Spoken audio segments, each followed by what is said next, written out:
Mesdames et messieurs, bonjour. Merci de rester fidèles au programme de Walfadjri. Bienvenue à votre émission Opinion qui a le plaisir de recevoir ce dimanche Maître Mbaye Jacques Diop. Maître, bonjour. Bonjour. Merci d'avoir bien voulu répondre à notre invitation. Merci.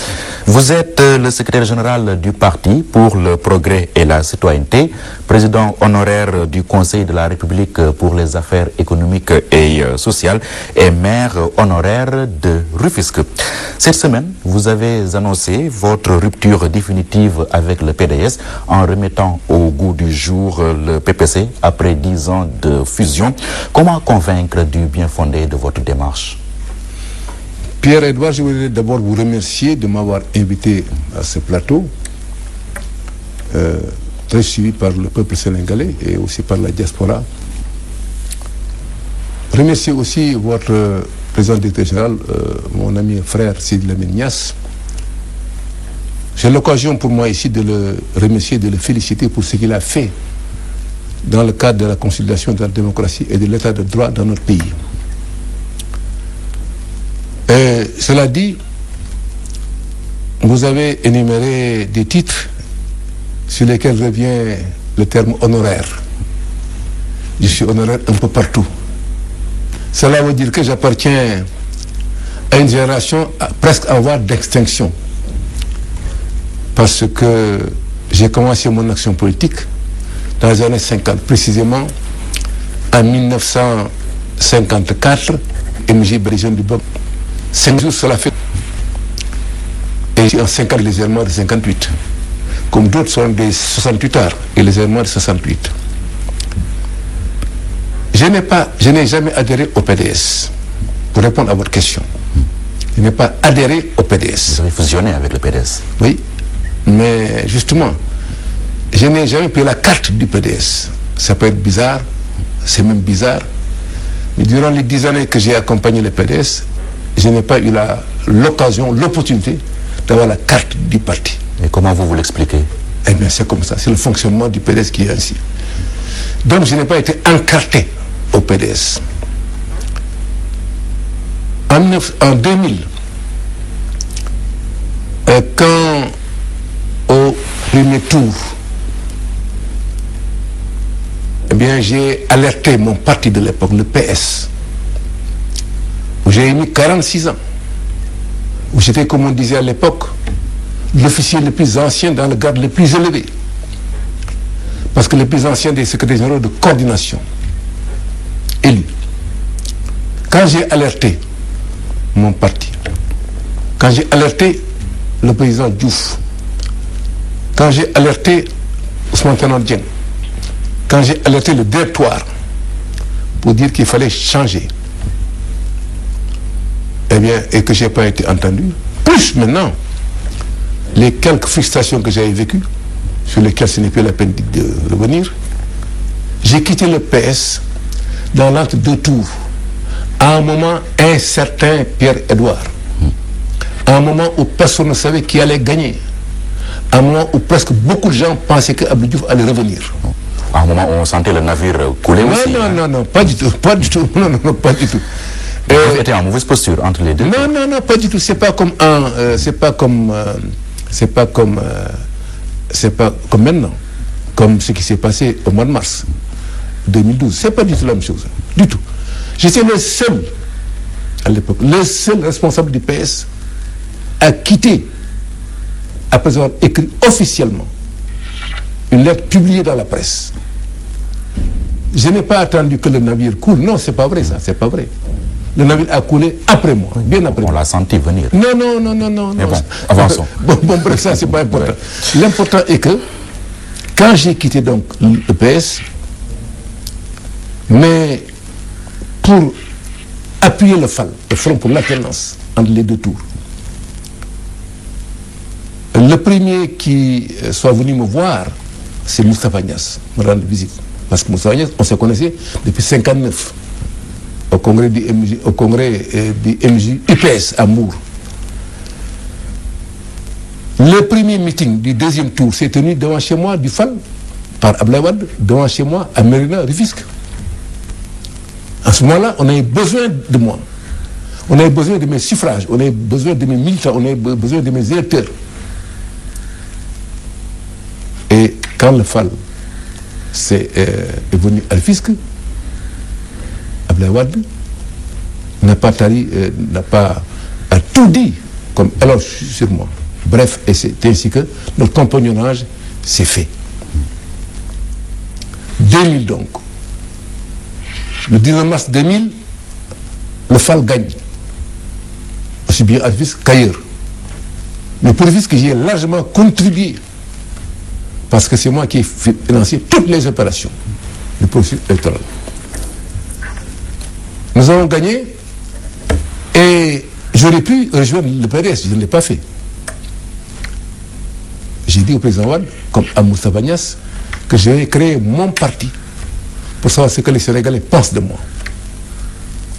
C'est ainsi que, au mois d'avril 2000, j'ai créé avec d'autres camarades que je salue ici, hommes et femmes du Sénégal des profondeurs, de la diaspora, le Parti pour le progrès et la citoyenneté PPC. Pourquoi Parti pour le progrès et la citoyenneté? Nous sommes des hommes qui voulons tendre vers le progrès, le développement, progrès en tout genre, économique, social, culturel, démocratique. Mais aussi, nous avons été le premier parti à affirmer notre citoyenneté, notre volonté, notre quête de citoyenneté. Et alors, c'est pourquoi PPC. Vous me demandez pourquoi maintenant? Mais parce que la vie a ses contraintes et ses exigences. De 2000 à 2002, le PPC nous a amenés à l'Assemblée nationale comme parti, qui venait de se créer il y a moins de 11 mois. Il a été bien devant des partis qui étaient là depuis longtemps. Parce que sur les 25 partis qui étaient en coalition, qui étaient en compétition, le PPC est arrivé 6e. 6e sur les 25. Alors, Pierre-Edouard, 2000-2002, il faut qu'on fasse un peu d'histoire. Oui, mais oui, allons-y rapidement. Rapidement. Oui. 2000-2002. On a beaucoup de choses à aborder. Oui, 2000-2002. Donc, nous sommes au PPC. 2002, 2012, 2002, le président Wade, avec mon neveu Idrissa Seck, font tout pour me convaincre de faire la fusion avec le PDS. Ce que vous avez accepté? Que j'ai accepté. Nous avons tenu un congrès de fusion au CISES, immense congrès de fusion. Nous avons signé un protocole d'accord, Abdoulaye Wade et moi-même. C'est ça qui m'a amené au PDS. Mais Pierre-Edouard Faye, de 2002 à 2012, tout le monde le sait, comme quelles n'ont pas été nos récriminations, quelles n'ont pas été nos plaintes, quelles n'ont pas été toutes nos prises de position pour dire que nous n'étions pas considérés. Nous regrettions de faire la fusion. Oui. Vous regrettez donc, là vous considérez que vous avez perdu au change? Absolument. Totalement perdu au change. Si le terme, si en politique, et ici est d'ailleurs en politique. Alors, on n'a pas attendu aussi la défaite d'Abdoulaye Wade en 2012. Ah oui, parce que là, vous déclarez votre départ du PDS après la défaite. Non, mais attendez. Devant votre confrère, Oumar Nying, de la RTS, il y a moins de 6 mois, à son émission Point de vue, comme la vôtre, j'ai déclaré que nous allions ressusciter le PDS, le PPC. Nous allions quitter le PDS. Mais nous allions accompagner Wade jusqu'à l'élection présidentielle. Après l'élection présidentielle, nous prendrions nos responsabilités, nous reprendrions notre liberté d'expression, notre liberté de ton et notre liberté d'action. Oui. Voilà ce que nous avons fait. Oui, mais votre fusion avec le PDS n'était-elle pas une fusion contre nature? Vous, le socialiste, vous vous alliez avec Wade, le libéral. C'était un cocktail explosif dès le départ. Oui et non. Vous savez, tout ce que j'ai fait en politique, Pierre-Edouard, je le base sur mon expérience. C'est ce que j'ai vécu, c'est ce que j'ai vu, c'est sur ce à quoi j'ai assisté. En 1956, l'UDS-RDA de Abdoulaye Kabri, paix à son âme, et de Tchernoba, paix à son âme, deux grands leaders, deux grands patriotes, ont fusionné avec mon parti de l'époque, le BDS, avec Senghor. Moi, je fais partie des tout premiers jeunes qui ont accompagné Senghor. Alors, nous avons fusionné. Alors, les gens de l'UDS RDA étaient considérés comme des hommes, comme des communistes. Donc, l'extrême gauche. Le PDS était considéré comme un parti de gauche modéré. Mais nous avons fusionné ensemble en 1956 pour donner naissance au BPS, le Bloc populaire sénégalais. Hommes d'extrême gauche et hommes de gauche. Et cela a été extraordinairement bien accueilli par le peuple sénégalais. Et cela a boosté aussi le BPS qui a gagné après toutes les élections à partir de 1956. Mais c'est cela qui m'a peut-être amené à penser qu'on pourrait, entre socialistes et libéraux, aller ensemble pour construire le Sénégal. Ce n'était pas là une erreur de jugement? Possible, possible. Vous savez, il y a de cela quelques semaines, nous disions que après l'élection présidentielle, que nous avons bien fait d'avoir accompagné Abdoulaye Wade jusqu'à l'élection présidentielle. D'autres ont dit non, il fallait partir avant, quoi qu'il en soit. Nous avons fait notre devoir. Et nous ne sommes pas là aussi pour tirer sur l'ambulance. Pas du tout. Qu'est-ce qui est l'ambulance ici? L'ambulance, c'est le PDS. Oui. Nous ne tirons pas sur le PDS. Parce qu'après tout, je n'oublie pas, et mes amis n'oublient pas, que de 2004 à 2007, 3 ans durant, Abdoulaye Wade nous a fait confiance à la tête du Conseil de la République pour les affaires économiques et sociales. Et cela, en 10 ans de compagnonnage, nous avons été responsabilisés pendant 3 ans. Mais qu'importe. Le Conseil qu'il a dissous, les gens pensaient même qu'il vous a humilié. Qu'il a tenté. Mais heureusement que... Ah oui, vous confirmez? Oui, bien sûr. Tout le monde sait que la manière cavalière dont il m'a parlé... Oui, il vous aurait dit d'Ello Moussama Yoff, est-ce vrai? Dont il m'a parlé. Alors, c'est une anecdote connue de tout le monde. Il m'appelle, j'arrive, il me fait convoquer. J'arrive, on se laisse la malle d'usage. Nangadef, ça va. En Wolof, pas en français. Nakawatengej, ça va, bon. Togal. Alors, xam nga lu tax ma wala mu ne ko non monsieur le président mu ne ma li ma la joxoon la bëgg nga delloo ma ko. Ah oui. mais ko loolu mooy lan mu ne ma considérer la République bi ma la joxoon dama ko soxla la bëgg nga delloo ma ko. Alors voilà la manière. Et vous avez répondu quoi? J'ai dit je ne peux pas. Je n'ai pas fauté. Je n'ai pas commis de gaffe. Tooñu ma la en wolof. Tooñu ma la réew mi. Kon nag vous avez tenté le bras de fer avec lui? Non, pas bras de fer, mais enfin, j'ai voulu qu'on respecte.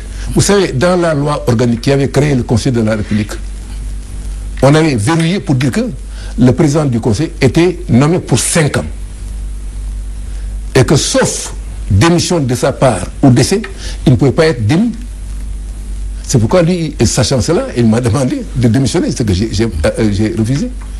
Et alors, donc, comme on le dit en droit, il a dissous le Conseil par une même loi, la même loi organique qui avait créé le Conseil. Il a fait adopter par le Conseil des ministres une loi organique qui a amené à l'Assemblée, a été approuvée, approuvée dès demain.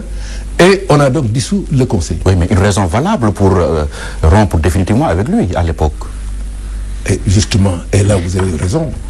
Vous avez raison, Pierre-Edouard. Vous avez totalement raison. Mais aussi, vous savez, à l'époque, j'étais aussi dans un parti, bien que je sois secrétaire, mais j'étais dans un parti où il y avait des hommes et des femmes. Vous avez eu les mains liées? Pas liées, mais enfin, on a convoqué immédiatement une réunion extraordinaire. Les camarades ont estimé que on venait à peine de quitter le PS et que ce n'était pas le moment aussi de quitter encore le PDS dans ces conditions-là. Et qu'il fallait se réorganiser autrement, mais pas quitter comme ça. Et c'est pourquoi nous sommes restés. Comme on dit au Sénégal, eh bien, un peu par ngor, par Djom, Ragal, ex-Ragal, mais c'était pas... Le moment était venu en ce moment-là de quitter. je suis d'accord. Oui. Alors, en tout cas, vous remettez au goût du jour le PPC, mais pourquoi vous n'avez pas choisi de changer d'appellation pour créer une petite impression de nouveauté? Mais parce qu'il n'y a rien de nouveau sous les cires. Parce que le PPC semble passer de mode. Ah non, au contraire, non, Pierre-Edouard. Parti pour le progrès.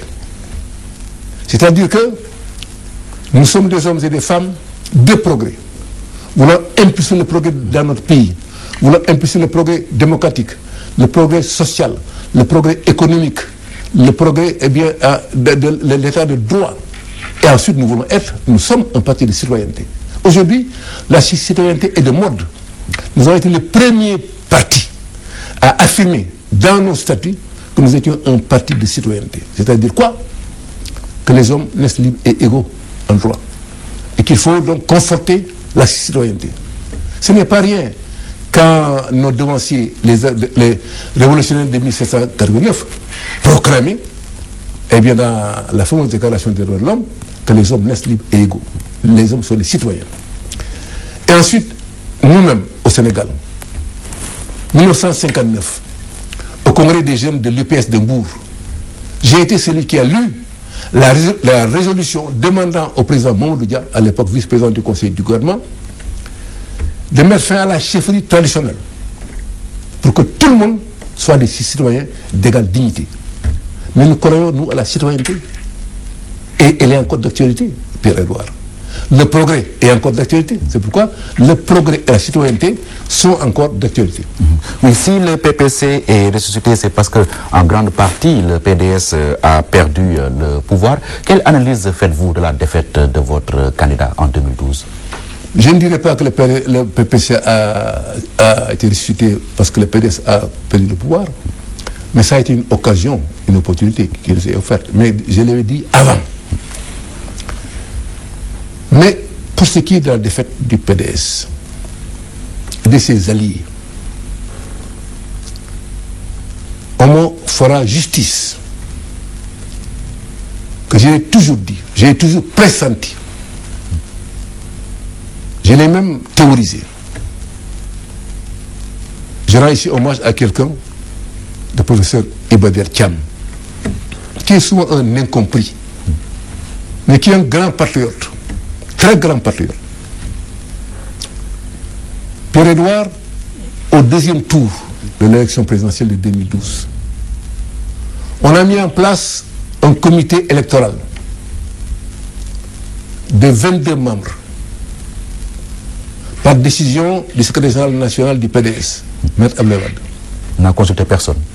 Non, ça c'est comme ça. Là. Non, ça. C'est comme ça que le parti fonctionne. Mais ce que je vais vous raconter est encore plus significatif. Un jour, donc, Faye, le secrétaire particulier du professeur Iba Der Thiam, fidèle lui aussi parmi les fidèles, me téléphone pour me dire, président, le professeur Iba Der Thiam vous convoque en réunion, tel jour, à telle heure, au palais de la République. Il est d'accord. Il m'a dit, c'est une réunion restreinte. D'accord. J'arrive à cette réunion-là, je vois Mamadou Seck, Papa Diop,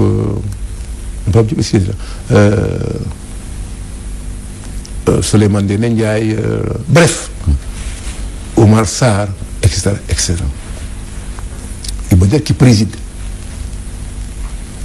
Et il commence la réunion en disant que le président de la République, mais est-ce qu'il a été secrétaire national du PDS, a pris une décision pour nommer un comité électoral composé de tous ceux qui sont là aujourd'hui autour de la table. Malheureusement, à la minute près,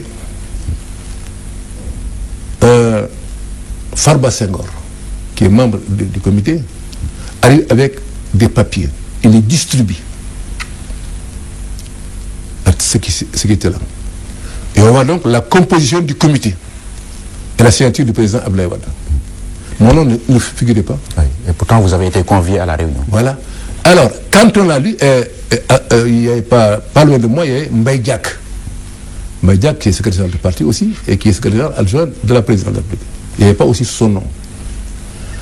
Nous avons dit donc comme non ne figure pas, moi je m'en vais. Et vous avez tort de m'avoir convoqué. Et Badr Thiam, qui supplie les gens de rester, et dit que c'est une erreur, il ne fallait pas distribuer ça, parce que ceci et cela, non, etc. Bref, c'est pour dire à quel point je n'ai jamais été associé. J'ai toujours été marginalisé. Ah oui. Pourtant, vous avez laissé faire. Mais laisser faire, c'est-à-dire que... Mais ça, là, ce jour-là, je n'ai pas laissé faire. Je ne laisse jamais faire, moi. Jamais. Par tempérament. Mon tempérament ne me le permet même pas. Ce jour-là, demandez à tous ceux qui... Je le dis aussi en public, là, à la télévision. Tous ceux qui étaient là m'ont entendu. J'ai dit de tous ceux qui sont autour de cette table-là, qu'est-ce qui est le plus expérimenté que moi en matière électorale? Personne d'entre vous. Personne, je dis bien personne.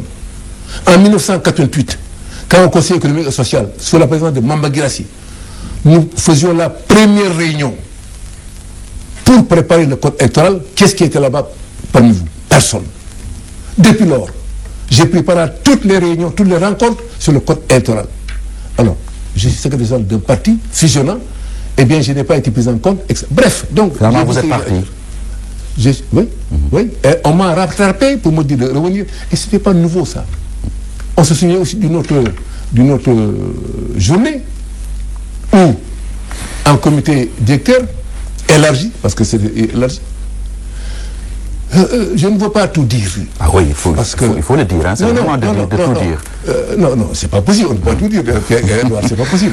C'est comme si aujourd'hui, j'étais là, moi, pour faire le procès du PDS. Non, je ne fais pas le procès du PDS. Oui, on fait le bilan. J'ai fait le procès de l'action militante du PDS, qui a concouru à la défaite. Vous savez, le PDS n'a jamais dépassé dans ce pays 25%, 30%, jamais. Jamais. Je l'ai toujours dit aussi ça. En 2000, le PDS part pour avec 26, 27%. Même pas. Il a fallu la petite coalition qui était autour de lui, eh bien, pour aller à 31%. Le pouvoir a donc mobilisé, a donc tenté de massifier son parti. Et ça, c'est la technique, la stratégie de Idrissa Seck, qui savait, lui, en 2000, que le PDS n'était pas assez représentatif. Prenez le cas du Fouta. Mais il n'y a jamais eu un seul représentant valable au Fouta, représentant le PDS, jamais. Jamais. Il y a des coins aussi où le PDS était sous-représenté dans le pays. Et vous, qu'est-ce que vous avez apporté concrètement au PDS? Est-ce que également de l'autre côté, le PDS a bénéficié de... la victoire. Oui, comment? Comment? Je vous ai dit tantôt, mais vous ne m'avez pas écouté. Ah, mais bien sûr, mais c'est étonnant. En 2000, le premier meeting du deuxième tour s'est tenu chez moi, devant chez moi. Parce que M. Diop est un homme qui compte. À Rufisque? Dans ce pays? Non, dans le pays. J'ai eu un parti national. Non, Rufisque est mon fief. Mon fief, ça. Je suis né là-bas, j'ai grandi, j'ai des parents, des amis, des frères, des sœurs, des cousins, des cousines, des gens qui m'aiment bien et que j'aime bien. Ça, c'est mon fief. Ça, c'est comme ça. Avec Abdou Diouf, avec Abdoulaye Wade, sans Abdou Diouf, sans Abdoulaye Wade, c'est comme ça. Mais j'ai dit, j'ai apporté quoi à Abdoulaye Wade en 2000? D'abord le deuxième tour, devant chez moi. Je vous raconte une anecdote, là aussi, tout de suite. Pape Diop, le président Pape Diop, l'actuel président du Sénat, a dit, racontant une anecdote lui aussi, qu'en 2000, il conduisait sa voiture, il était avec Passamou et ils allaient à Mbour. Il dit qu'ils avaient allumé la radio Walfadjri. Quand vers 17h, on a annoncé que M. Diop venait de démissionner du PS. Pape Diop, le président Pape Diop dit, j'ai freiné, j'ai dit, c'est, on a gagné. Quand on a annoncé ma démission du PS, Sandaga, c'était comme si le Sénégal jouait un match de football, et qui venait de marquer un but à l'extérieur. Pourtant, quelques jours avant, vous avez accusé Wade d'avoir mis le feu dans votre maison. Oui, ça, je ne sais pas ça. Oui, et après, mais est-ce que Lamine Gueye et Senghor ne se sont pas réconciliés? Est-ce que Abdoulaye Wade ne s'est pas réconcilié avec ce qui était contre lui? Non, ça aussi, oui. On a incendié ma maison. J'ai accusé Wade et c'est pire. Oui, absolument. Ah oui. Et vous maintenez ces accusations? Non, absolument. J'ai accusé Wade et c'est pire. Il est venu, quand il est venu à Rufisque, Pierre-Edouard Faye, Wade a dit, Khamgane du Motar Seker. Donc le débat était clos, l'incident était clos, on s'est réconcilié. Oui. Ça, j'ai dit, voilà. C'est autre chose. Et vous, quel a été votre degré d'implication dans la défaite de Wade? On ne peut pas m'impliquer, on ne peut pas parler de responsabilité. On vous accuse de ne pas avoir eu à mouiller le maillot. Ah non, non, non. Je n'ai pas mouillé le maillot comme il faut au premier tour, ça j'en conviens.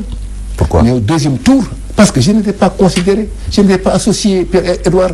Bolé wuñ ma bolé xam nga bolé mais bolé ça veut dire ce que ça veut dire. Loo bokk ñu boole la ca. C'était pas le cas. On ne m'a pas associé. Et je vous ai raconté aussi tout de suite l'anecdote du deuxième tour. C'est le professeur Iba Thiam qui a voulu m'associer. Mais j'étais oublié, j'étais omis dans la liste des membres qui avaient composé le comité électoral. Donc ça a été réparé par la suite. Oui, et c'est pourquoi j'ai mouillé le maillot. Tout le monde l'a vu. Au deuxième tour, j'ai fait ce que je pouvais faire. J'ai fait. Ça n'a pas été suffisant. Oui, d'accord, parce qu'il y a une lame de fond extraordinaire, contre laquelle on ne peut plus rien. Et ça, on avait aussi averti. On ne peut plus rien. Mais le deuxième tour, mon cher Pierre-Edouard, moi je n'ai jamais été battu dans mon bureau de vote, jamais. Ni dans mon centre de vote depuis 58. Mais au deuxième tour, j'ai été laminé, j'ai dit laminé. Et comment l'expliquer? Mais parce qu'il y a une lame de fond. Il y a eu un besoin de changement extraordinaire. Vous avez vu venir la défaite? Hein? Vous avez vu venir la défaite de Wade? Mais je vous l'ai dit au départ, là, oui. Mais j'ai eu des discussions pénibles avec les membres du comité électoral. Pénibles. Parce que, par expérience, par vécu, par beaucoup de choses, j'ai senti venir cette défaite-là. Alors qu'il y a des gens qui disaient que... Mais vous imaginez, au deuxième tour, quand on a voulu faire croire à Abdoulaye Wade, que les gens, par pan entier, démissionnaient du PS, démissionnaient de l'AFP, etc., pour venir voter pour Abdoulaye Wade, mais ça, j'ai trouvé ça tellement enfantin, tellement surréaliste, que c'était même pas la peine d'en parler, parce que c'était pas vrai. C'était pas possible. Alors, cette lame de fond-là, qui nous a emportés au deuxième tour, mais il faut l'analyser, ne pas continuer, eh bien, sur le même... en tout cas, nous en avons pris une leçon. Nous avons décidé de reprendre notre parti. Mais de reprendre notre parti, ça ne veut pas dire qu'on va rejoindre qui que ce soit. Oui, c'était là la question qui devait suivre. Oui. Est-ce que vous allez rejoindre Macky Sall? Non, on ne rejoint personne. Personne. Nous restons un parti autonome. Un parti qui veut se massifier. Un parti d'opposition. Qui a perdu, comme vous voulez, mais un parti qui ne sera pas dans la majorité présidentielle. Par honnêteté intellectuelle. Nous n'avons pas voté pour Macky Sall, ni au premier ni au deuxième tour. Mais nous le respectons en tant que président de la République. Les Sénégalais ont voté.